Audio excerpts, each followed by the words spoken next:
দেখেন কুল হুয়াল্লাহর মধ্যে কুল হুয়াল্লাহু আহাদ আল্লাহুস সামাদ লাম ইয়ালিদ ওয়া লাম ইউলাদ ওয়া লাম ইয়াকুল লাহু কয়টা আয়াত? 4টা আয়াত। সূরা কাউসারের মধ্যে হলো 3টা আয়াত, সবচেয়ে ছোট্ট সূরা, আর ছোট্ট সূরা নাই। আর সূরা ইখলাস কুল হুয়াল্লাহর মধ্যে আয়াত হলো 4টা।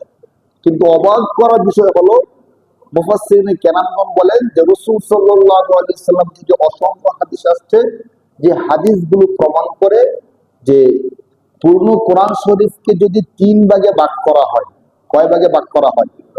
ধরেন 3 ভাগে ভাগ করলে 1 ভাগে 30 পারা করে পড়ে, 10 পারা করে পড়ে, তাহলে 1 ভাগে 10 পারা, 3 ভাগে 30 পারা, তাহলে 10 পারা কোরআন তেলাওয়াত করলে যেমন সওয়াব, শুধুমাত্র 4 আয়াতের সূরা ইখলাস কুল হুয়াল্লাহ তেলাওয়াত করলে সমান সওয়াব। সুবহানাল্লাহ। হ্যাঁ, ইবনে কাসিরের মধ্যে আল্লাহ রাসূল সাল্লাল্লাহু আলাইহি সাল্লাম থেকে কয়েকটা সহিহ হাদিস আসছে, আমি নিজে এগুলো নিয়ে গবেষণা করছি যে সত্যি কিনা হাদিসটা। কারণ 4 আয়াত পড়লে 10 পারা পড়ার সমান সওয়াব। তো কেন? মুফাসসিরিনে কেরামগণ তাফসীর করতে গিয়ে বলছেন যে মূলত আল্লাহ পাক রব্বুল আলামিন দুনিয়াতে আমাদেরকে যা বুঝাতে চাচ্ছেন সেটা হলো তাওহীদ, রিসালাত, আখিরাত। তাওহীদ, রিসালাত, আখিরাত। একটু মনোযোগ দিয়ে আজকে বয়ানটা শুনলে আপনারাও কিছু বুঝতে পারবেন, আমিও কিছুটা বুঝাতে পারবো। যেদিন শুধু ধরেন কোরআনের কোনো ঘটনা বলি, ওই দিন মনোযোগ কম দিলেও সমস্যা নেই। হ্যাঁ, কারণ ঘটনা এমনি শুনলে আমরা বুঝতে পারি, কিন্তু কিছু কিছু তথ্য আছে মনোযোগ দিয়ে না শুনলে বুঝতে পারবেন না, শুনতে পারবেন। একটু আমরা বুঝার চেষ্টা করি কি বলতে চাইতেছি। তাহলে আমরা বলতে চাইতেছিলাম আল্লাহ পাক রব্বুল আলামিন দুনিয়ার মধ্যে নবীদেরকে যে দায়িত্বটা দিয়েছেন, নবীরা যেই দায়িত্বটা আমাদেরকে দিয়ে গেছেন, এর মূল মর্ম হলো তাওহীদ, রিসালাত, আখিরাত। কয়টা বিষয়? একটু খেয়াল করেন, কয়টা বিষয় ভাই? তাওহীদ, রিসালাত, আখিরাত। তাওহীদ কি? আল্লাহ এক, তার কোনো শরীক নেই, একদম সহজ কথা। রিসালাত কি? আল্লাহ নবীরা দুনিয়ার মধ্যে আসছে, সত্যবাণী নিয়ে আসছে, আমরা তারা যা বলবে তা শুনবো, তার নাম হলো রিসালাত, রাসূলদের নবুয়ত। তাহলে তাওহীদ, রিসালাত, 3 নম্বর হলো আখিরাত। মৃত্যুর পরে আরেকটা অনন্ত অসীম জীবন আছে, যে জীবনে হয়তো আমরা কেউ জাহান্নামে যাব, কেউ জান্নাতে যাব। কয়টা বিষয় হলো? 3টা। কয়টা বিষয় হলো ভাই? একটা হলো তাওহীদ। 1 নম্বরে কি? তাওহীদ মানে কি? আল্লাহ এক, তার সমকক্ষে কেউ নাই, তার কোনো শরীক নাই, তাওহীদ। 2 নম্বর রিসালাত, মানে নবীদের নবুয়ত, নবীরা সত্যবাণী নিয়ে আসছে, আমরা তাদের কথা শুনবো এবং মানবো। 2 নম্বরে হলো রিসালাত। 3 নম্বরে হলো আখিরাত। আখিরাত কি? আমাদের মৃত্যুর পরে একটা অনন্ত অসীমকালের একটা জীবন আছে, যে জীবন হয়তো সুখের হতে পারে, আবার দুঃখেরও হতে পারে। এই 3টা বিষয় পৃথিবীর মধ্যে নবীরা নিয়ে আসছিলেন আমাদেরকে বোঝানোর জন্য। এখনো পর্যন্ত ওলামায়ে কেরামগণ যা বুঝায় সবকিছু এই 3টা বিষয়ের মধ্যেই পড়ে। দেখেন, হয়তো আল্লাহর তাওহীদের কথা বলেন, নয়তো নবীদের ঘটনা বলেন, অথবা আখিরাতে জান্নাত কি জাহান্নাম কি এগুলো বলেন। এই তো সবকিছুর সর্বশেষ। তাহলে আমরা কি বলতে চাচ্ছিলাম? আমরা বলতে চাচ্ছিলাম শুধুমাত্র সূরা ইখলাস তেলাওয়াত করলে কোরআন শরীফের 3 ভাগের 1 ভাগ পড়ার সমান সওয়াব হয়ে যায়। সুবহানাল্লাহ। কেন হয়ে যায়? কারণ কোরআন শরীফের মধ্যে আল্লাহ আলোচনা করছেন 3টা বিষয় নিয়ে। পুরো কোরআন শরীফে আলোচনা করছেন কয়টা বিষয় নিয়ে? শুধু 3টা বিষয়, তাওহীদ, রিসালাত, আখিরাত। এই 3টা বিষয় নিয়ে আলোচনা করছেন। আর সূরা ইখলাস হলো এমন একটা সূরা, যে সূরার মধ্যে শুধু তাওহীদ নিয়ে আলোচনা করছেন। সুবহানাল্লাহ। পুরো সূরাটা কি নিয়ে আলোচনা? তাওহীদ নিয়ে আলোচনা। তো 3 বিষয়ের 1 বিষয় চলে আসছে এক সূরার মধ্যে, যার কারণে কোরআন শরীফের 3 ভাগের 1 ভাগ। কোরআন শরীফের একটা হাদিস আসছে আলী রাদিয়াল্লাহু তাআলা থেকে, এমন তাকে বলছেন আল্লাহ রাসূল যে তুমি যখন ঘুমাবা, এক কোরআন খতম করার আগে ঘুমাতে যেও। তো আলী রাদিয়াল্লাহু তাআলা বলতেছে আল্লাহর রাসূল এটা কি সম্ভব? এক কোরআন খতম করতে করতে তো আমার রাতের 2টা 3টা চলে যেতে পারে, আর তো ঘুমানোর দরকার নেই। আল্লাহ রাসূল বলছে সম্ভব। কিভাবে? তুমি যখন ঘুমাবা, ঘুমানোর পূর্বে 3 বার সূরা ইখলাস পাঠ করবা। সুবহানাল্লাহ। যদি 3 বার সূরা ইখলাস পাঠ করে, 1 বার পাঠ করলে 10 পারা, 2 বার পাঠ করলে 20 পারা, 3 বার পাঠ করলে খতম। হাদিসের মধ্যে আসছে। তাহলে আমরা কেউ যদি সূরা ইখলাস কয়বার পাঠ করি? 3 বার, তাহলে 1 কোরআন খতম করার সমান সওয়াব হয়। যদি আমাদের কাউকে বলা হয় সারা বছর গেছে একটা কোরআন খতম দিয়েছেন, বলবে না হুজুর কোরআন খতম দিতে পারি না।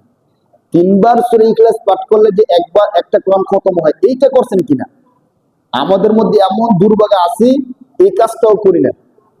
এই জন্য আমরা হতভাগা হয়ে যাবো ভাই, এই কাজটা না করি। অনেক ভাই আছেন দৈনিক আমলটা করেন, আজকে থেকে নিয়ত করেন অন্য আমল কম করি অথবা বেশি করি, অন্তত ঘুমানোর পূর্বে 3 বার সূরা ইখলাস পাঠ করবো বলে ইনশাআল্লাহ। সহজ বিষয় হলো, ধরেন আমি শুয়ে পড়ছি, ওযু করতে মনে নাই, কাজটা ব্যস্ততার কারণে সবকিছু শেষ করে শুয়ে পড়ছি, এখন সূরা ইখলাস পাঠ করবো কিন্তু আমার ওযু নাই। হ্যাঁ, আপনাদেরকে প্রশ্ন করি তো, আমার উযু নাই, এখন আমি সূরা ইখলাস পাঠ করতে পারবো কি পারবো না? বলেন তো, পারবো কি পারবো না? পারবো। সূরা ইখলাস পাঠ করার জন্য ওযু শর্ত না। শুয়ে পড়ছি, বসে বসে পড়তে হবে শর্ত? শর্ত না। ওযু করতে হবে শর্ত? শর্ত না। মসজিদে এসে পড়তে হবে শর্ত? এরপরও যদি পাঠ না করি, শুয়ে পড়ছি, ঘুমানোর পূর্বে মনে হয়েছে, সাথে সাথে পড়ে নিন সূরা ইখলাস 3 বার পাঠ করলে আল্লাহ পাক রব্বুল আলামিন আমলনামার মধ্যে 1 কোরআন খতমের সমান সওয়াব দিবেন। সুবহানাল্লাহ।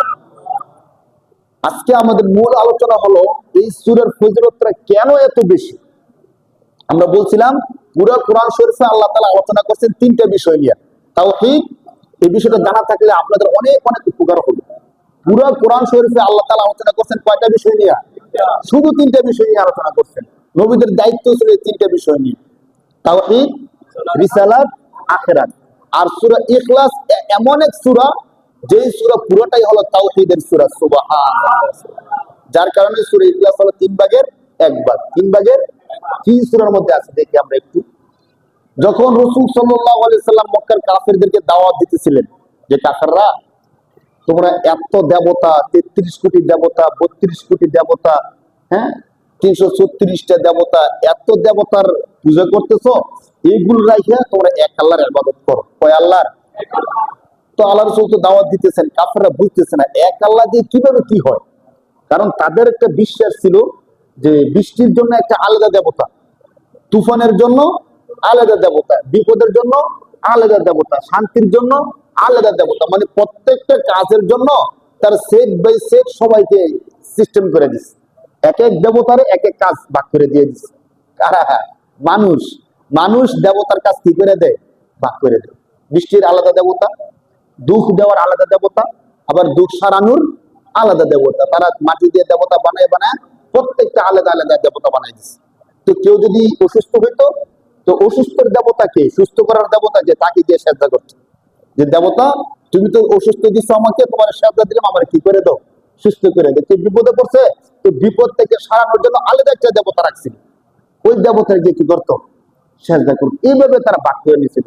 এখনকার ব্যাখ্যার মধ্যে কেউ কেউ বলছেন, দেখেন আমাদের দশমীর মধ্যে একটা মূর্তির 10টা হাত থাকে না, তো একজন মানুষের তো 2টা হাত, তার 10টা হাত কেন? তো 10টা হাতের ব্যাখ্যা হইল 10 দিক থেকে যত বিপদ আসতে পারে, সমস্ত বিপদ আপদ এই দশমী দেবতায় দূর করতে পারে। বলেন নাউজুবিল্লাহ। 10 হাত কি 100 হাত হইলেও কি সম্ভব? বলেন ভাই। যে নাকি আল্লাহ তাআলা কোরআন শরীফের চমৎকার একটা বিষয়, কোরআন শরীফের 17 নম্বর পারা, 16 নম্বর 17 নম্বর পারার 20 নম্বর পৃষ্ঠার মধ্যে আল্লাহ পাক রব্বুল আলামিন বলতেছে যে তোমরা যে মূর্তিগুলো বানাইছো, আমি তোমাদেরকে শুধু যুক্তি দিয়ে এটুকু কথা বলি, যে মূর্তিগুলো তোমরা বানাইছো, এই মূর্তিগুলোর সামনে যদি খাবার রাখো, প্রসাদ রাখে না, এইগুলো যে রাখো, মিষ্টান্ন এই সেই রাখো, তোমরা একটু খেয়াল করে দেখো তো, যে মশা মাছিগুলো বসে বসে খাবারগুলো খাইতেছে, তারা কি মশা মাছি থেকে তাদের খাবারগুলো বাঁচাইতে পারতেছে? কি বলেন, পারতেছে? মূর্তির সামনে যে খাবার, মিষ্টান্ন জাতীয় খাবার রাখে, আর আপনারা জানেন মশা মাছি মিষ্টান্ন জাতীয় খাবারের মধ্যে, মাছি মিষ্টান্নের মধ্যে বসে বেশি। তো আল্লাহ ঠিক ওই আয়াত দিয়ে বলতেছে, ওয়াইয়াসলুবুহুমুজ যুবাবু শাইআন লা ইস্তানকিদুহু মিন দুফাত তালিব ওয়াল মাতলুব। আল্লাহ স্বয়ং বলতেছেন, দেখো একটু চিন্তা করো, বিবেককে কাজে লাগাও। ওয়াইয়াসলুবুহুমুজ যুবাবু শাইআ, যুবাবুর অর্থ মাছি। আল্লাহ বলতেছে তোমরা যে মিষ্টান্ন রাখতে আসছো, মাছি মিষ্টান্ন খেয়ে ফেলতেছে, দেখো তো কোন একটা দেবতায় বাঁচাইতে পারতেছে কিনা। যে দেবতার 10 হাত, মানে 2 হাতে পারতেছে না, কয় হাতে পারে? 10 হাতে 10 দিকের বিপদ সারায়, ওই দেবতা তার সামনে রাখা মিষ্টান্নই বাঁচাইতে পারতেছে না, তোমাদেরকে বাঁচাইবো কোথেকে? এ কথা বলতেছেন কে? স্বয়ং আল্লাহ, আল্লাহ তাআলা স্বয়ং বলতেছেন, তোমরা একটু খেয়াল করে দেখো, ওয়াইয়াতলুবুহুমুজ যুবাবু শাইআন লা ইস্তানকিদুহু মিন দুআফাত তালিবু ওয়াল মাতলুব। যারা তাদের কাছে তাদেরকে বিশ্বাস করে, যাদেরকে বিশ্বাস করে দুটোই দুর্বল, আল্লাহ বলতেছেন। এখন বলতেছিলাম মানে তারা আল্লাহকে না মানার জন্য সবচেয়ে বড় যুক্তি ছিল যে আমাদের এত লক্ষ লক্ষ দেবতা, এরপরও আমাদের বিপদ আপদের কি নাই, শেষ নেই, মুহূর্তে মুহূর্তে বিপদে পড়ে যায়, কিচ্ছু না করতে বিপদ চলে আসে। আর শুধুমাত্র এক আল্লাহ আমাদের সমস্ত বিপদ দূর করে দিব, এটা কি করে সম্ভব? এই জন্য তারা মানতে পারত না।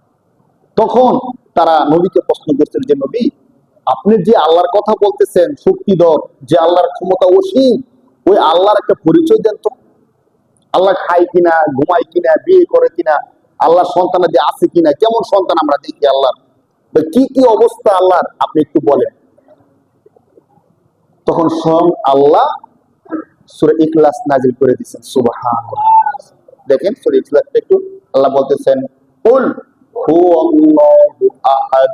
কুল অর্থ হে নবী আপনি তাদেরকে বলেন, হে নবী আপনি বলেন, কি বলবেন? হুয়াল্লাহু আহাদ, তিনি আল্লাহ হলেন এক, একক। তিনি আল্লাহ কি? আল্লাহ নিজে নিজের পরিচয় দিতেছেন। কেউ পরিচয় দিলে পরিচয়ের মধ্যে কিছু কমতি হতে পারে, কিছু বাড়তি হতে পারে। অনেক সময় আমরা নেতার পরিচয় দিই না, যে আমাদের নেতার চরিত্র ফুলের মতো, অথচ কি পবিত্র বলেন? একটা মানুষের চরিত্র কি ফুলের মতো পবিত্র হতে পারে? মানুষ হিসেবে দুষ্টুরি থাকতেই পারে, কিন্তু কিছু কিছু এমন থাকে না সাথে, যে এমন পরিচয় দেয় যে আসমানের নিচে জমিনের উপরে তার নেতা থেকে ভালো নেতা আর নাই। তো মানুষ যদি পরিচয় দেয় কম বেশি করতে পারে, পারে না? এজন্য আল্লাহ পাক স্বয়ং নিজের পরিচয় দিতেছেন কি? কুল হুয়াল্লাহু আহাদ আল্লাহুস সামাদ লাম ইয়ালিদ ওয়া লাম ইউলাদ ওয়া লাম ইয়াকুল লাহু কুফুয়ান আহাদ। হে নবী আপনি তাদেরকে বলেন কুল হুয়াল্লাহু আহাদ, আমি আল্লাহ এক। অন্তত একটা সূরার অনুবাদে আমরা জানি, যারা কোরআন তেলাওয়াত করি, আমি আল্লাহ কি? আল্লাহুস সামাদ, আমি আল্লাহ হলাম এমন এক সত্তা যার কোনো কিছুর প্রয়োজন পড়ে না। পৃথিবীর সমস্ত কিছু থেকে আমি আল্লাহ মুখাপেক্ষী। সুবহানাল্লাহ। পৃথিবীর সবকিছু আমি আল্লাহর মুখাপেক্ষী, একমাত্র আমি আল্লাহ সবকিছু থেকে কি? অমুখাপেক্ষী। লাম ইয়ালিদ ওয়া লাম ইউলাদ, আমি আল্লাহ কাউকে জন্ম দেই না, কারো থেকে আমি আল্লাহ জন্ম নেই। আমি কাউকে জন্ম দেই না, কারো থেকে আমি আল্লাহ জন্ম নেই। কাফেররা বলতো কি, যে দুনিয়ার মধ্যে ফেরেশতা আল্লাহ যাদেরকে বানাইছেন, তারা বলতো ফেরেশতাদের মধ্যে দুই ধরনের ফেরেশতা আছে। এক ধরনের ফেরেশতা হলো পুরুষ, আরেক ধরনের ফেরেশতা হলো মহিলা। বলেন নাউজুবিল্লাহ। তো কাফেররা বলতো যে মহিলা ফেরেশতা যারা আছে তারা হলো আল্লাহর সন্তান। মহিলা ফেরেশতা কি আল্লাহ? তারা বিভিন্ন ভাবে কথাগুলো কোরআন শরীফে অনেক আয়াতের মধ্যে আসছে, তার দাবি থেকে আমরা বেশিগুলো বলবো। তো আল্লাহ বলেন আমি কাউকে জন্ম দেইও নাই, আমি কারো থেকে জন্ম লাম ইয়ালিদ ওয়ালাম, আমার কোনো সন্তানও নাই, আবার আমি কারো সন্তানও না। ওয়ালাম ইয়াকুল লাহু কুফুয়ান আহাদ। সর্বশেষ বললেন পৃথিবীর কোনো কিছু, পৃথিবীর না কোনো কিছুই আমি আল্লাহর সমকক্ষ হতে পারে না। আল্লাহ তাআলা তাওহীদের চমৎকার করে এই সূরার মধ্যে আল্লাহ বর্ণনা দিলেন। তাওহীদ কি? এখন দেখেন এই সূরা থেকে আমরা কি শিখলাম? এক নম্বর কথা হলো আল্লাহ এক। আল্লাহ কি? আল্লাহ আমাদেরকে শিখাইলেন আল্লাহ কি? এখন আমরা তো কেউ বলি না যে আল্লাহ এক না। এখনো পর্যন্ত কোন মুসলমানকে বলতে শুনছেন যে আল্লাহ একজন না, আল্লাহ দুইজন? কেউ কি কথা বলে? তো আল্লাহ এই কথা বলার দরকার কি? আমরা তো সবাই জানি এবং মানি। দেখেন আমাদের জানার বিষয়টা এমন হয় যে একটা বিষয় আমরা জানি কিন্তু মানার ক্ষেত্রে ভিন্নতা করি। কি কইরা? আল্লাহ এক, এর অর্থ কি? এক নাম্বার কথা। সর্বশেষ যে কথাটা বলছেন যে আমি আল্লাহর সমকক্ষ কেউ না, এই দুইটা বিষয় একসাথে করি। আল্লাহ এক, সর্বশেষ কথা হলো আল্লাহর সমকক্ষ কেউ নাই। এখন দেখেন একদম সহজ বিষয় যেটা আমরা বুঝি ওইটাই বলতেছি। আমি যখন আমার কোনো কারণে দীর্ঘদিন আমার সন্তান হইতেছে না, দীর্ঘদিন আমার কি হইতেছে না? সন্তান হইতেছে না, চিকিৎসা করাইলাম, সবকিছু করাইলাম, সন্তান হয় না। কেউ বললো অমুক বাবার মাজারে যান, গিয়ে বাবারে বলেন বাবা কি দিতে পারে, আপনাকে সন্তান দিতে পারে। তো আমি তার কথা শুনে বিশ্বাস করে বাবার মাজারে গেলাম, মাজারে গিয়ে বললাম যে বাবা আমার তো দীর্ঘদিন ধরে সন্তান হয় না, আপনার দরবারে আমি একটা গরু মান্নত করলাম, একটা গরু দেবো, আপনি আমার একটা কি দেন, সন্তান দেন। এমন আমাদের দেশে করে কি করে না বলেন? নাকি এমনি কথাটা বলা হইলো? কেউ না কেউ করে, যারা বুঝে না তারা করে। এখন আমরা ওই যে সূরার সাথে এটা মিলাই, আল্লাহ বলছেন আমি আল্লাহর সমকক্ষ কেউ নাই। আমরাও স্বীকার করি আল্লাহর সমকক্ষ কেউ। আমরা যদি কাউকে জিজ্ঞেস করি বলেন তো আল্লাহ শক্তি বেশি না বাবার শক্তি বেশি, সে কি বলবে? আল্লাহর শক্তি বেশি। আল্লাহর বাবা কি আল্লাহর সমান সমান? বলবো অসম্ভব। বাবা আল্লাহর সমান কখনো হতে পারে না। এটা আমরা কথায় বললাম, কাজটা করি কি দেখেন। মূলত সন্তান দেওয়ার দায়িত্ব কার? একটু বলি, আমরা সন্তান দেওয়ার দায়িত্ব কার? কোরআন শরীফের 25 নম্বর পারা স্বয়ং আল্লাহ বলতেছেন ইয়াহাবু লিমান ইয়াশাউ ইনাসা ওয়া ইয়াহাবু লিমান ইয়াশাউ যুকুর আও ইউযাব্বিদুহুম যুকরানা ওয়া ইনাসা ওয়া ইয়াজআলু মান ইয়াশাউ আকিমা। আল্লাহ বলেন বান্দা আমি যাকে চাই তাকে ছেলে সন্তান দেই, যাকে চাই তাকে মেয়ে দেই, যাকে চাই তাকে ছেলেও দেই মেয়েও দেই, আর যাকে চাই তাকে ছেলেও দেই না মেয়েও দেই না, যাকে চাই তাকে আমি নিঃসন্তান করে দেয়। এই কথা বলছেন কে? যে কোন সময় আয়াতটা পড়লাম। এখন আল্লাহ বলতেছেন সন্তান আমি আল্লাহ দেই।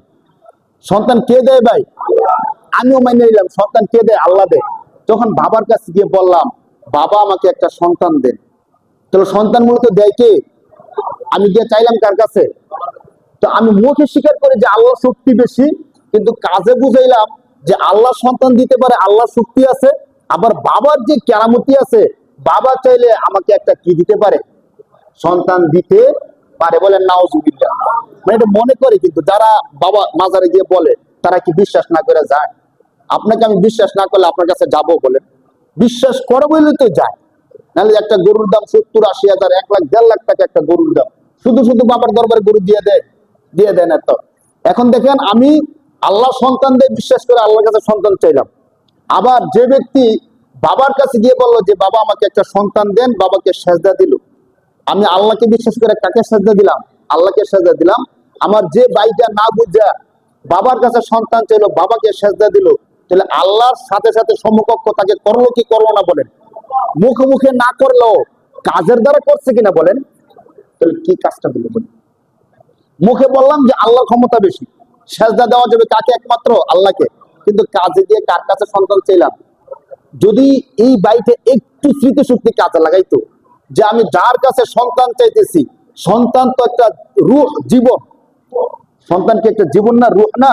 আরে সে যদি আমাকে একটা সন্তান দিতেই পারতো, তাহলে তো সে তার নিজের মৃত্যুটা আটকাই দিত। কি বলেন?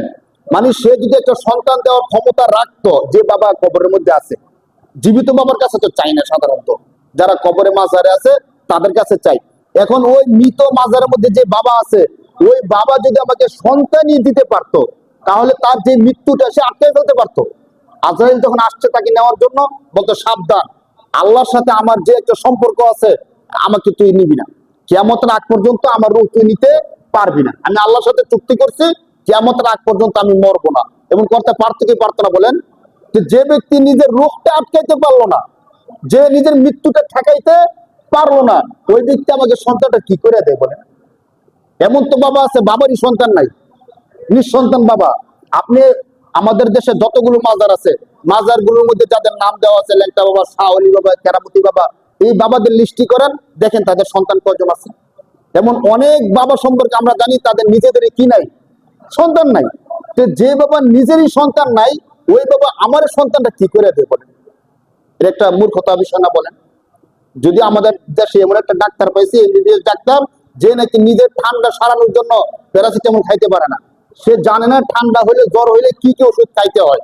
তার কাছে গিয়ে কোনো ধরেন বড় কোনো রোগী তার কাছে যাবে, বলে সে তার ঠান্ডা হলে সে নিজে সারাইতে পারে না, তার কাছে আমি ক্যান্সারের রোগী, তার কাছে গিয়ে বসে রয়েছি। আমরা তো এমনই করতেছি।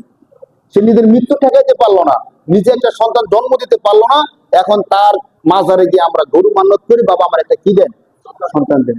এই সূরা আমাদেরকে শিখাইতেছেন আল্লাহ এক। আল্লাহ কি?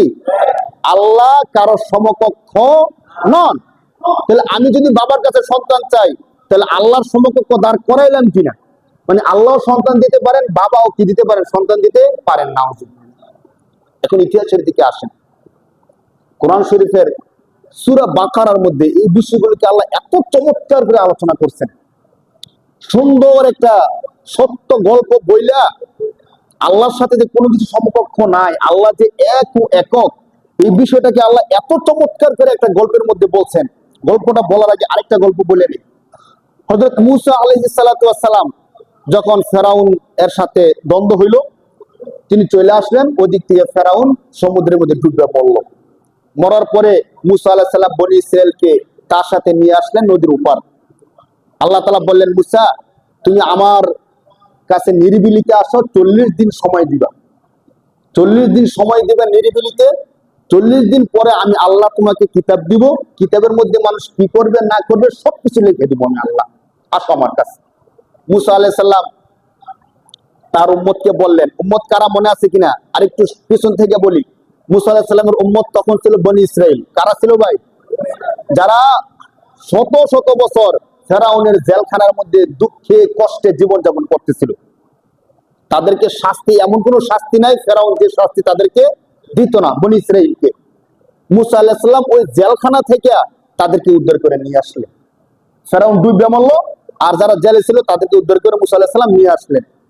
মূসা আলাইহিস সালাম তার উম্মতকে বলল, দেখো আমি যদি 40 দিন আল্লাহর কাছে নিরিবিলিতে থাকি, আল্লাহ বলছেন আমাকে কি দিবেন। একটু মনোযোগ দিয়ে শুনি। কোরআন শরীফের মধ্যে আল্লাহ তাআলা হুবহুব বলছেন। সবগুলো কোরআনের আয়াত বলতে গেলে একটু সময় বেশি হয়ে যাবে, এজন্য শুধু আমরা ধারাবাহিক ঘটনা বলেছি। তখন উম্মতকে বললো যে তোমরা একটু ধৈর্য ধরো, আমি তুর পাহাড়ে যাব, 40 দিন অবস্থান করব, আমি সেখান থেকে কি নিয়ে আসবো, কিতাব নিয়ে আসবো। মূসা আলাইহিস সালাম চলে গেলেন। তার ভাই হারুন আলাইহিস সালাতু ওয়াস সালাম, আপনারা জানেন মূসা আলাইহিস সালামের আরেক ভাই ছিল হারুন, তিনি আল্লাহর কাছে দোয়া করে তাকে নবী বানাইছিলেন। না, আরেক ঘটনা, যখন আল্লাহ তাআলা মূসা আলাইহিস সালামকে বললেন তুমি যাও ফেরাউনকে দাওয়াত দাও, তখন মূসা আলাইহিস সালাম বললেন যে আল্লাহ আমি যে ফেরাউনকে দাওয়াত দিব কয়েকটা বিষয়। এক নম্বর বিষয় হলো ফেরাউনের কাছে আমি অপরাধী, এখানে একটা লোক মেরে আসছিলাম। এক নম্বর, ফেরাউন আমাকে লালন পালন করছে, তার বাড়ি থেকে আমি পলে আসছিলাম। বিশাল ইতিহাস। আরেকটা বিষয় হলো, আপনারা ইতিহাসটা জানেন কিনা, মূসা আলাইহিস সালাম যখন ছোট্ট ছিলেন ফেরাউনকে একটা থাপ্পড় মারছিলেন, বলছিলেন কখনো। তখন ফেরাউন যখন সন্দেহ করতেছিল যে এই বাচ্চাটা মূসা কিনা, তো তার স্ত্রী বলতেছিল আসিয়া যে না, সে মূসা না, বাচ্চা মনে থাপ্পড় দিতেই পারে, দুষ্টামি করে থাপ্পড় দিছে। তখন তিনি পরীক্ষা করার জন্য বলছে দেখি সে কি বুঝে, মানে আমাকে বুঝে থাপ্পড় দিছে নাকি না বুঝে থাপ্পড় দিছে। তাহলে পরীক্ষা করেন। পরীক্ষাটা কিভাবে করছিল? বলছিল যে একটা প্লেটের মধ্যে আমরা মোমবাতির মধ্যে আগুন জ্বালায় রাখি, আরেকটা প্লেটের মধ্যে স্বর্ণের টুকরা রাখি, দুইটাই তো লাল।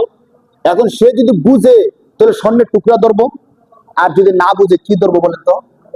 আগুন ধরবো। তখন ইতিহাসের মধ্যে আসছে, যেভাবে ইতিহাসে আসছে আমি সেভাবে বলতেছি, যে মূসা আলাইহিস সালাম তো বুঝে, নবীরা ছোট্ট থেকেই কি বলেন, আল্লাহ তাআলা এমন ক্ষমতা নবীদেরকে দিতেন যে তারা বুঝতো। দেখেন না, মারিয়াম আলাইহিস সালামের সন্তান ঈসা আলাইহিস সালাম মাত্র জন্মগ্রহণ করছে, মাত্র পেট থেকে ভূমিষ্ঠ হয়েছে, তিনি সন্তান নিয়ে সমাজের মধ্যে আসছেন। তো সবাই যখন বলতেছিল এই বাচ্চা কোত্থেকে আসছে, কিভাবে আসছে, তখন ওই বাচ্চার সরাসরি বলা শুরু করে দিল, ক্বালা ইন্নী আবদুল্লাহ আতানিয়াল কিতাবা ওয়া জাআলানি নাবিয়্যা। সুবহানাল্লাহ। কে বলতেছে? ছোট্ট শিশু না, শুধু মাত্র ভূমিষ্ঠ সদ্যজাত শিশু। সে বলতেছে আমার মাকে তোমরা কোনো প্রশ্ন করো না, আমাকে প্রশ্ন করো, আমাকে, আমি কে, কোত্থেকে আসছি, কিভাবে আসছি, আমাকে বলো। সবাই তবা। তখন বাচ্চা বলা শুরু করে দিছে, ক্বালা ইন্নী, 16 নম্বর পারা সূরা মারিয়ামের 5 নম্বর পৃষ্ঠা দেখেন, ক্বালা ইন্নী আব্দুল্লাহ, আমি হলাম আল্লাহর বান্দা, আতানিয়াল কিতাব, আল্লাহ আমাকে কিতাব দিয়েছে। সুবহানাল্লাহ। তিনি নবী ছিলেন, নবীদেরকে আল্লাহ এই ক্ষমতাটা দেন। তো মূসা আলাইহিস সালাম তো বুঝতে পারতেছিলেন, যখন তিনি যাইতেছিলেন একদিকে আগুন আরেকদিকে হলো স্বর্ণের টুকরা, তো তার যাওয়ার ভঙ্গিমা ছিল স্বর্ণের টুকরার দিকে। ইতিহাসের মধ্যে যা লেখছে, তখন জিবরাইল আলাইহিস সালাম স্বর্ণ না ধরাইয়া আগুনের যে টুকরা আছে না, আগুনের টুকরা তার মুখে দেওয়া দিয়েছে, যাতে করে ফেরাউনের সন্দেহটা দূর হয় যে উনি মূসা না, বরং উনি কি সাধারণ একটা বাচ্চা। নয়তো তিনি যদি স্বর্ণের টুকরা ধরতেন তো মনে করতে হ্যাঁ তিনি বুঝে তিনি মূসা, তখন হত্যা করে ফেলতো। তো কোন কোন মুফাসসির বলছেন এই যে আগুনের টুকরা মুখে দিয়ে দিছে, দিয়ে দেওয়ার কারণে তার জিহ্বাটা পুড়ে গেছিল ছোট্ট সময়, যার কারণে তিনি যখন কথা বলতেন মুখের মধ্যে জড়তা ছিল। মুখের মধ্যে কি ছিল বলেন, মানে সঠিকভাবে স্পষ্টভাবে কথা বলতে পারতেন না। তখন আল্লাহ যখন বলছে যাও ফেরাউনকে দাওয়াত দাও, তখন আল্লাহর কাছে দোয়া করছেন রব্বিশ রহলি সদরি ওয়াসসিরলি আমরি ওয়াহলুল উকদাতাম মিন লিসানি। আল্লাহ, আপনি তো জানেন আমার জিহ্বার মধ্যে কি আছে, সমস্যা আছে, আমার সমস্যাটা আপনি কি করে দেন, সমাধান করে দিন। এই জন্য ওলামায়ে কেরামগণ বলছেন আমরা যারা চলাফেরা করি, কখনো কথাবার্তা বলি, কোথাও কথাবার্তা বলি বা কিছু করি, বয়ান দেই, আলোচনা করি, তখন যেন আমরা এই দোয়াটা একবার পড়ে নিই। কোন দোয়াটা বলেন তো? রব্বিশ রহলি সদরি ওয়াসসিরলি আমরি ওয়াহলুল উকদাতাম মিন লিসানি। কোরআন শরীফের 16 নম্বর পারার সূরা তাহা 12 নম্বর পৃষ্ঠার মধ্যে এই আয়াত আসছে, আপনারা দেখবেন, পড়তে পারেন। আল্লাহর কাছে এই দোয়াটা কি করছেন মুসা আলাইহিস সালাম, যে আল্লাহ আপনি আমার মুখের জড়তাটা কাটাইয়া দেন, আর কি আমার যে ভাই আছে হারুন, এই হারুনকে নবী বানায়া আমার সাথে দিয়ে দেন। হারুন নবী না হলে তো আমার সাথে দাওয়াত দিতে যেতে পারবে না। রব্বিশ রহলি সদরি ওয়াসসিরলি আমরি ওয়াহলুল উকদাতাম মিন লিসানি ইয়াফকাহু কওলি ওয়াজআল লি ওয়াজিরাম মিন আহলি হারুন আখি। আমার যে হারুন আছে তাকেও কি বানায় দেন, নবী বানায় দেন। আল্লাহ বলেন ঠিক আছে, দোয়া কবুল করলাম। তখন ওই যে মুসা আলাইহিস সালামের গল্প বলতেছিলাম, মুসা আলাইহিস সালাম হারুন আলাইহিস সালামকে বললেন যে আমি তুর পাহাড়ে যাচ্ছি, আল্লাহর পক্ষ থেকে কিতাব নিয়ে আসবো, আমি যতক্ষণ না আসি ততক্ষণ পর্যন্ত তুমি এই জাতির দায়িত্ব পালন করবে। মুসা আলাইহিস সালাম বলছে ঠিক আছে, আপনি যান। মুসা আলাইহিস সালাম চলে গেলেন। ওখানে বিশাল ইতিহাস, আমরা সংক্ষিপ্ত বলার চেষ্টা করতেছি। হারুন আলাইহিস সালাম এখানে আছেন, জাতিকে দেখাশোনা করতেছেন। তাদের মধ্যে একটা দুষ্ট লোক ছিল, যাকে সামিরি বলা হতো। যাকে কি বলা হতো বলেন? সামিরি। তার আবার অনেক অলৌকিক কিছু গল্প আছে, আমরা ওইগুলি স্কিপ করতেছি। এই সামিরি কি করছে, সে দেখতো যে জিবরাইল আলাইহিস সালাম যখন আসতো, তখন যেখানে সে পা রাখতো ওই জমিন যদি শুষ্ক জমিন হয় সেটা উর্বর হয়ে যায়, সাথে সাথে সেখানে গাছ জন্মায় যায়। তখন সে চিন্তা করলো এটা তো একটা ভালো একটা জিনিস, হয়তো এর দ্বারা কিছু করা যেতে পারে। সে ওই মাটিটা সংরক্ষণ করে রেখে দিচ্ছে। সে কি করলো, বনি ইসরাইলের লোক তাকে অনেক বিশ্বাস করত, সবাইকে বলল তোমাদের কাছে যত স্বর্ণ গয়না আছে সব স্বর্ণ গয়নাগুলো আমার কাছে দাও। সবাই তার কথা মতো তার কাছে স্বর্ণ গয়নাগুলো জমা রাখলো। সে ওই স্বর্ণ গয়নাগুলোকে একসাথে কইরা আগুনে পোড়াইলো। পোড়াইয়া গাভীর বাচ্চা, যাকে আমরা বাছুর বলি, বাছুরের আকৃতিতে একটা কিছু বানায়া এই বাছুরের পেটের মধ্যে, মুখের মধ্যে ওই যে মাটি রাখছে জিবরাইল আলাইহিস সালামের পায়ের তলার যে মাটি, ওই মাটিটা সে বাছুরের মুখে এবং পেটের মধ্যে দিয়ে দিচ্ছে। দেওয়ার পরে কি হয়েছে দেখেন, কোরআন শরীফের, আমি এই গল্পটা বলতেছি, কোরআন শরীফের 16 নম্বর পারার 17, 18, 19 অথবা 16, 17, একদম 2 পৃষ্ঠার মধ্যে বিস্তারিত এই গল্পটা আছে, আপনি একটু দেখবেন সময় সুযোগ করে। দিয়ে দেওয়ার পরে এতক্ষণ ছিল একটা মৃত বা স্বর্ণের একটা কি গাভী, কিন্তু এই মাটিতে দেওয়ার পরে সাথে সাথে এই স্বর্ণের গাভী বাছুরটা আওয়াজ করতে শুরু করে দিচ্ছে। কি অবস্থা করছে দেখেন, মানে একটা জীবিত গাভী যেভাবে আওয়াজ করে ঠিক হুবহু এই স্বর্ণের বাছুরটা এইভাবে আওয়াজ করতে শুরু করে দিচ্ছে। সবাই তো অবাক, কি করে সম্ভব? সবার চোখের সামনে তো বানাইছে। এই স্বর্ণগুলো কার থেকে আনছে বলেন? এগুলো কি জাদুর স্বর্ণ? জাদুর স্বর্ণ না, মানুষের স্বর্ণ। আবার জাদু দিয়ে বানাইছে কিচ্ছু না, সবার চোখের সামনে আগুন দিয়ে স্বর্ণগুলো গলাইছে, ওই স্বর্ণ দিয়ে সে বাছুরটা বানাইছে। তো সবার চোখের সামনে যখন সবাই দেখলো যে আমাদের চোখের সামনে বানাইলো, এই বাছুর আবার আওয়াজ করতেছে, নিশ্চিত এটা কিছু একটা হবে, আনকমন কিছু একটা। এই বনি ইসরাইল সামিরি তাদেরকে কি বললো, দেখো মুসা আলাইহিস সালাম তোমাদের সাথে প্রতারণা করতেছে, বলেন নাউজুবিল্লাহ। কয় কিতাব আনার কথা বলে এই যে তুর পাহাড়ে গেল, আর আসতেছে না, নিশ্চিত কোন একটা সমস্যা করছে। মূলত যে আল্লাহ তাকে কিতাব দিবে ওই আল্লাহ বাছুরের পেটের মধ্যে ঢুকে গেছে, বলেন নাউজুবিল্লাহ। সবাইকে কি বললো, যে আল্লাহর কাছে কিতাব আনতে গেছে মুসা আলাইহিস সালাম, সে আল্লাহ তো আর তুর পাহাড়ে নাই, ওই আল্লাহ আমার গাভীর পেটের মধ্যে, বাছুরের পেটের মধ্যে চলে আসছে। তোমরা দেখো, স্বর্ণ দিয়ে বাছুর বানাইলাম, ওই বাছুর কি করতেছে, আওয়াজ করতেছে। তোমরা সবাই আসো, আমরা এই বাছুরের পূজা করা শুরু করে দিই, বলেন নাউজুবিল্লাহ। বনি ইসরাইল তো বনি ইসরাইল, সারা জীবন ফেরাউনের কারাগারে থাকতে থাকতে তাদের এলেম, বিদ্যা, সিদ্ধা সব ভুলে গেছে। এখন স্বামী যা বলছে তাই বিশ্বাস করা শুরু করে দিল। তারা সবাই স্বামীর কথা অনুযায়ী এই বাছুরের পূজা করা শুরু করে দিল। এই যে বাছুরের প্রতি তাদের যে একটা ভালোবাসার সৃষ্টি হয়েছে, সেটা তখন থেকে নিয়ে এখন পর্যন্ত এই ভালোবাসা তাদের থেকে আর যায়নি। কেউ কেউ বলছেন যে ওই ইহুদি থেকে একটা দল চলে আসছে যারা সারা জীবন বাছুরের পূজা করে, এখনো করে। বাছুরকে তারা বাছুর বলে না, গাভীকে তারা গাভী বলে না, গাভীকে তারা একটা দেবতা বলে, নাম দিছে মা। নাম দিছে কি একটু বলেন? গাভীকে তারা কি নাম দিছে? শুধু মা না, তারা বলে যে মা থেকে আরো বেশি। কেন?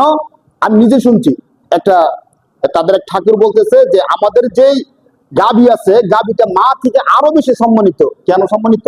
আমাদের জন্মদাতা যে মা, ওই মা আমাদেরকে দুধ পান করায় 2 বছর। কয় বছর বলেন? কয় বছর? আর এই গাভী আমাদেরকে দুধ পান করায় কয় বছর? 2 বছর, 4 বছর, সারা জীবন। এখন তারা বলতেছে আমাদের জন্মদাতা মা তো 2 বছর মাত্র দুধ পান করায়, আর আমাদের মা দেবতা যে বাছুর আছে আমাদেরকে দুধ পান করায় সারা জীবন। এর জন্য নাকি তারা মার থেকে আরো বেশি সম্মান। একদম সকালে ফজরের পর পর উঠার পরে এই গাভীর প্রস্রাব যে পান করবে আর গাভীর গোবর দিয়ে সারা ঘর যে গুছাই দিবে, তার বরকত রহমত বেশি। বলেন নাউজুবিল্লাহি মিন যালিক। এখনো তারা গাভীকে এত বেশি সম্মান করে, ওই ইহুদিদের থেকেই এই সম্মানটা চলে আসছে। নয়তো গাভী যদি তাদের মা হয়, আমরা যাকে গাভী বলি, তারা যদি মা হয়, গাভীর অপর পজিটিভ যে আছে পুরুষ গরু, তাদের কি হওয়ার কথা বলেন? বাবা হওয়ার কথা না?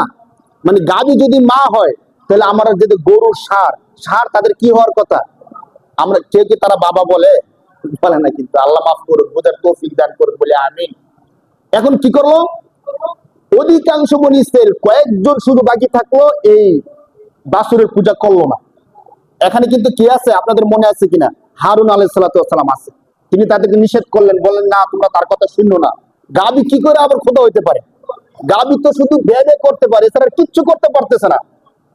তোমরা ডাক দাও শুনে না, দেখো তোমাদের একটু সহযোগিতা করতে পারে কিনা। কিচ্ছু করতে পারেন, সে খোদা হয় কি করে? কিন্তু বনি ইসরাইল মানল। তিনি চুপ থাকলেন, তাদেরকে আর কিছু বললেন না। কোরআন শরীফের মধ্যে আল্লাহ তাআলা বিস্তারিত গল্প বলছেন। মুসা আলাইহিস সালাম যখন কিতাব নিয়ে আসলেন, আসার পরে দেখে রাইখে গেলাম, কি হইল? কি রাইখে গেছে? তো সব উম্মত, নিজের আনুগত্যশীল। আয়েশা দেখে সব সামিরের উম্মত হয়ে গেছে, মুসা আলাইহিস সালামের উম্মত আর নাই। মুসা আলাইহিস সালামের কথা আর কেউ শুনতেছে না, কারণ মুসার খোদা ঢুকে গেছে কই? সামিরির বাছুরের মধ্যে। দেখবেন কোরআন শরীফের তাফসীরের মধ্যে আসছে। মুসা আলাইহিস সালাম প্রচন্ড রাগ করলেন।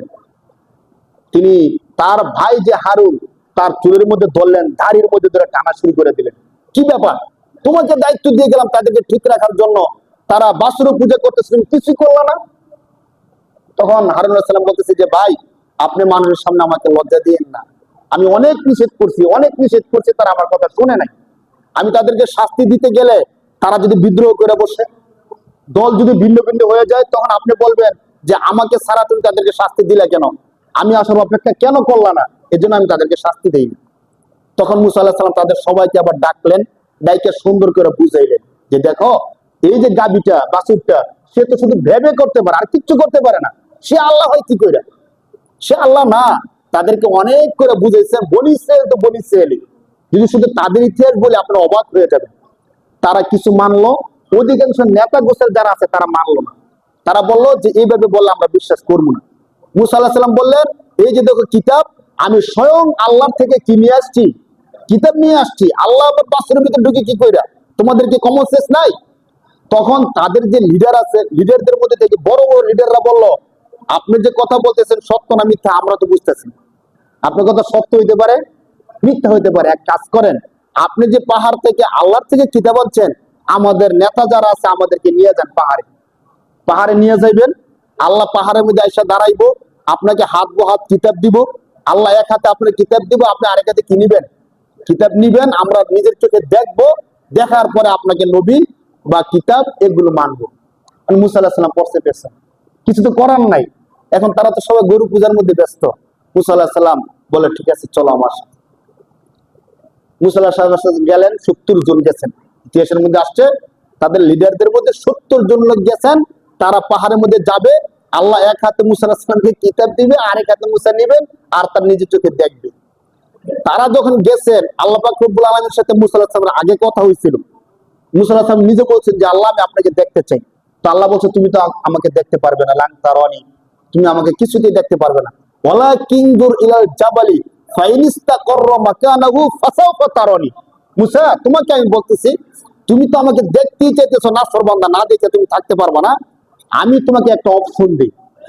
আমি আমার যে নূরের তাজাল্লি আছে, কোরআন শরীফের আয়াত 9 নম্বর পারার 6 নম্বর পৃষ্ঠার আয়াত, ওয়ালাকিনিন যুর ইলাল জাবাল, তুমি পাহাড়ের দিকে তাকাও, ফাইনিস্তাকাররা মাকানাহু, আমি নূরের তাজাল্লি দেওয়ার পরে এই বিশাল পাহাড় যদি ঠিক থাকতে পারে, টলমল না করে, ধ্বংস না হয়ে যায়, তাহলে তুমি ফাসাউফা তারানি, তাহলে তুমি আমাকে দেখতে পাবে।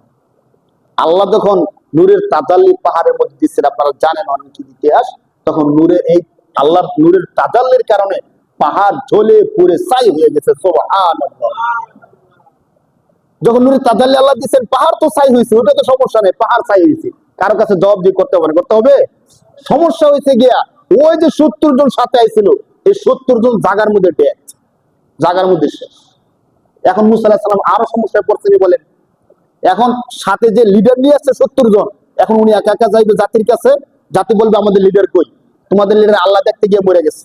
আরে বলেন কি, আপনি কোনো জাদু মন্ত্র করে আমাদের লিডারদেরকে কি করছেন, মাইরে ফেলছেন, অথবা আপনাকে আমরা মাইরে ফেলবো, এমন হতে পারে পরিস্থিতি। তখন মুসা আলাইহিস সালাম আল্লাহর কাছে দোয়া করছেন যে আল্লাহ, তারা তাদের বোকামির কারণে আপনাকে দেখতে আসছে, সহ্য করতে না পেরে মরে গেছে। আপনি তো চাইলে তাদেরকে আবার কি করতে পারেন, জীবিত করতে পারেন। আপনি যদি তাদেরকে জীবিত না করেন, আমি একা একা জাতির কাছে ফিরে যাইতে পারবো না, আমার সমস্যা হয়ে যাবে। আল্লাহ আপনি তাদেরকে আবার জীবিত করেন। তখন আল্লাহ পাক রব্বুল আলামিন ওই 70 জন লিডারকে আবার কি করছেন, জীবিত। কেমন বনি ইসরাইল ছিল চিন্তা করে, মানে কি সমস্যার মধ্যে তারা ফলাইছে। এইভাবে সময়ে সময়ে মুসা আলাইহিস সালামকে তারা বিভিন্ন বিপদের মধ্যে ফলাইছে। বাকি আল্লাহ পাক রব্বুল আলামিন কে দেখতে গিয়ে তারা যে মারা গেছিল, আবার তারা জীবিত হয়েছিল, এই ঘটনা তাদের চোখের সামনে ছিল, তাদের চোখের সামনে ছিল। মুসা আলাইহিস সালাম আসার সময় ফেরাউন নদীর মধ্যে ডুব দিয়ে মরছে, আল্লাহ তাদেরকে নদী পার করে দিয়েছে, নদী শুকায়া। আর তারা নিজের চোখে দেখছে কি দেখছে না, বলেন? দেখছে। দেখার পরেও তারা বাছুর পূজা করছে। তখন আল্লাহ পাক রব্বুল আলামিন বিভিন্ন কোরআন শরীফের মধ্যে, আয়াতের মধ্যে এই আয়াত আলোচনাগুলো করছেন। আলাম ইয়ানিল্লাযীনা আমানু আন তাখশা কুলুবুহুম লিযিকরিল্লাহ ওয়া মা নাযালা মিনাল হক ওয়া লা ইয়াকুনু কাল্লাযীনা উতুল কিতাব। এই আয়াতের মধ্যে একটা কথা বলছেন, আর এক আয়াতের মধ্যে বলছেন ইয়া আইয়ুহাল্লাযীনা আমানু লা তাকুনু কাল্লাযীনা নাসুল্লাহা ফানসাহুম আনফুসাহুম। মানুষ, তোমাদের পূর্বে কিছু মানুষ আসছিল যারা আল্লাহর নিদর্শন দেখেও তারা আল্লাহকে ভুলে গেছিল। আল্লাহর নিদর্শন দেখেও তারা আল্লাহকে কি করছিল, ভুলে গেছিল। আল্লাহকে দেখেও তারা বাছুরের পূজা করছিল। তো তোমাদেরকে আমি এই গল্পটা এই জন্য বলতেছি, যাতে করে তোমরা মানুষ তোমাদের বোধ শক্তি দিয়ে বুঝো যে আল্লাহর সমকক্ষ কেউ হতে পারে না, ঠিক কিনা বলেন? যে যত বড়ই হোক। আপনাদেরকে আমি একটা কঠিন প্রশ্ন করি, দেখি জবাবটা কি দেন। আমাদের নবী থেকে সম্মানিত, মর্যাদাশীল, মহান আর কে কে আছে পৃথিবীর মধ্যে? একদম যত সৃষ্টি আছে, আমাদের আদম আলাইহিস সালাম, বাবা আদম আলাইহিস সালাম, ইব্রাহিম খলিলুল্লাহ সহ যত সৃষ্টি, এই সৃষ্টির মধ্যে ধরেন কেউ কি এমন আছে যে আমাদের নবী থেকে বেশি মর্যাদার?